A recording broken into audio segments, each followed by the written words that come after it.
sejarah. Betul. Setuju kata Romi. Belajar sejarah. Harus belajar sejarah. Kan pasti harus belajar sejarah. Karena kalau gue perhatiin orang-orang tuh ini itu. Kalau gue tanya, terus mereka melongo. Oh berarti pelajaran waktu dari masa SD sampai SMA, berarti yang bagus cuma pelajaran agama. Pelajaran sejarahnya 4 atau 5 atau berapa lah. Jadi kuota dangkal banget tuh. Iya, kuota kalau bagus agamanya. Enggak juga tapi so tahu. Enggak juga gitu so tahu. Makanya kuota internet jangan dipakai gede-gede, jangan cuma dipakai buat doang. Sejarah. Kuota internet dipakai buat nonton YouTube, film-film.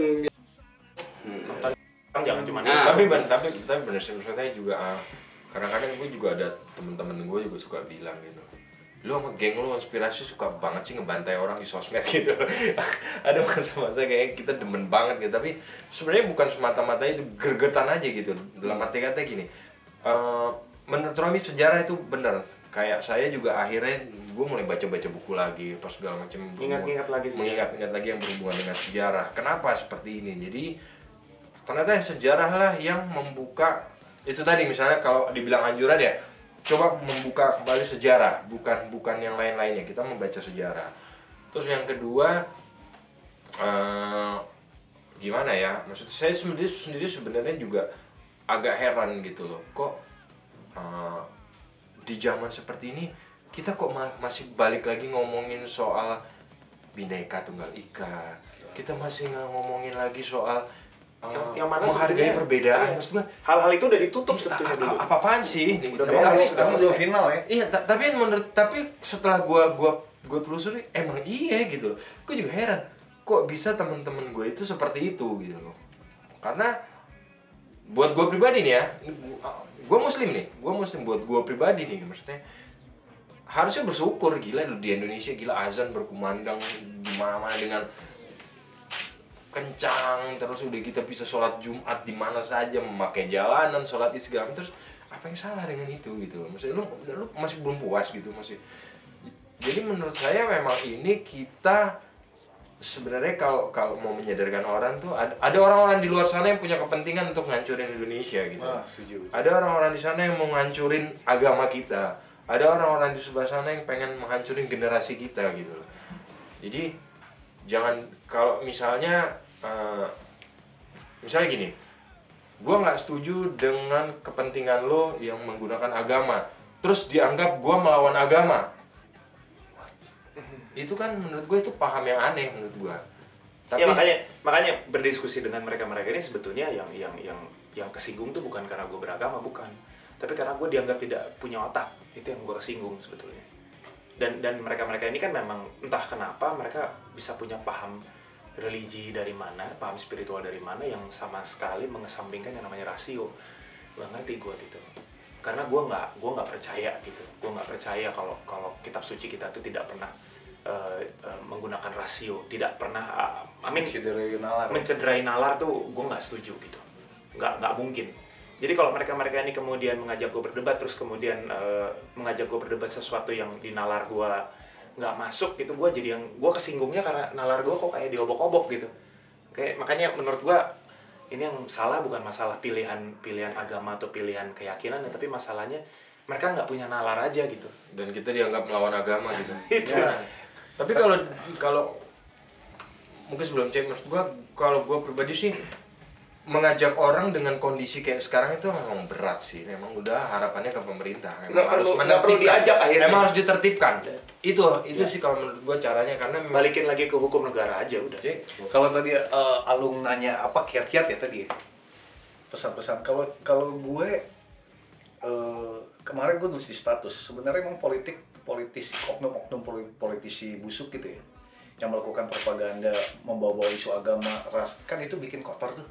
Seperti Kennedy bilang, politik membuat kotor dan puisi lah yang membersihkannya. Nah, musisi-musisi kayak kita lah yang seniman lah yang akhirnya ngebersihin.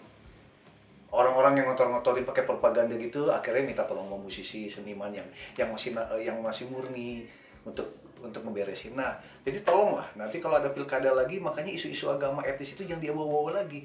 Itu makin kotor, ujung-ujungnya adalah yang korban adalah Pancasila kita. Gitu. Terus kiat yang kedua adalah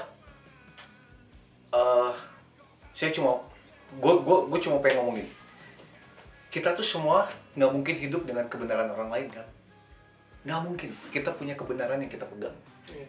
Masing-masing. Nggak mungkin kita memaksakan, pakai kebenaran gue, nggak mungkin. Orang pasti ingin hidup dengan kebenaran mereka masing-masing. Nah, PR-nya adalah bukan hanya cuma tentang kebenaran loh kalau menurut gue. Hidup kita tuh bukan hanya ngomongin kebenaran. Contoh gini, lo kalau datang ke tempat kawinan orang, lo di situ ada kebenaran-kebenaran yang lo pegang kan. Kesopanan, adat istiadat. Lo emang kalau masuk ke kawinan orang kan lo tinggal makan dan datang. Tapi kalau ngomongin kebenaran nih, ini kenapa harus kawin sama dia? Ini cowoknya brengsek nih, nggak pantas dia. Harusnya gitu dong. Kan kita pegang kebenaran. Iya. Apakah kita kalau masuk ke dalam resepsi pernikahan orang terus kita marah-marah? Kok baju adatnya begini? Kok makanannya begini? Artinya kebenaran tidak bisa. Kebenaran yang kita pegang itu tidak bisa diungkapkan dengan wacana kebersamaan. Nggak bisa. Akan jadi ribut. Salah satu contoh, gue punya kebenaran tadi nyetir ke sini. Punya gue kebenaran lalu lintas. Apa yang menurut gue berkendara dengan benar tuh gue punya kebenaran.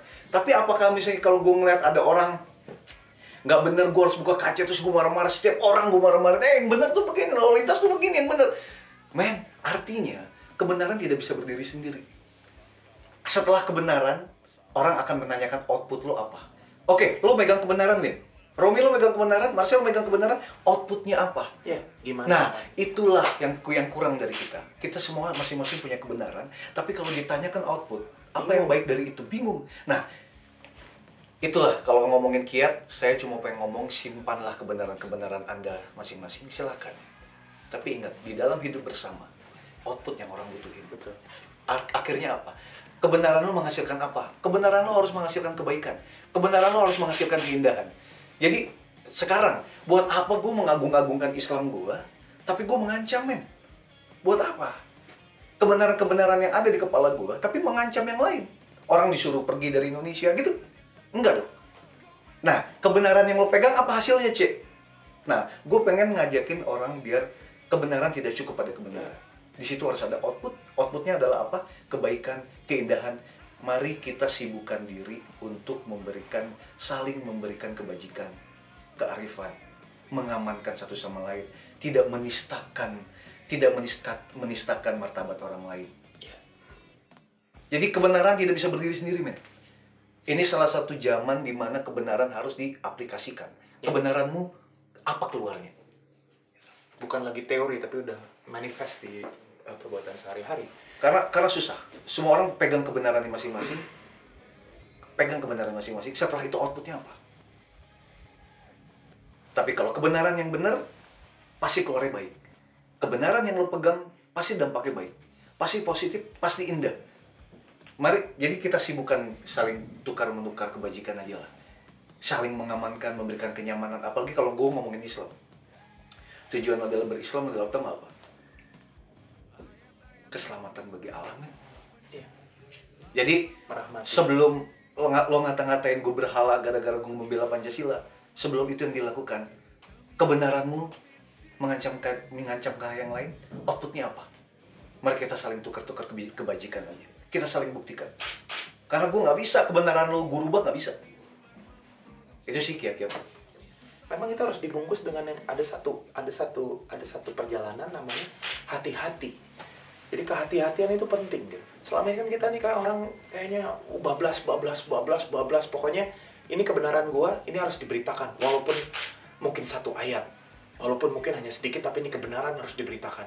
Tapi dia tidak pernah berpikir, apakah ini penting untuk diberitakan? Apakah ini kemudian membuat orang lain bahagia atau tidak? Apakah ini akhirnya cuma membuka jemuran orang gitu, merusak-rusak karya orang, merusak-rusak karir orang, merusak keluarga orang, hubungan baik yang sudah terjalin?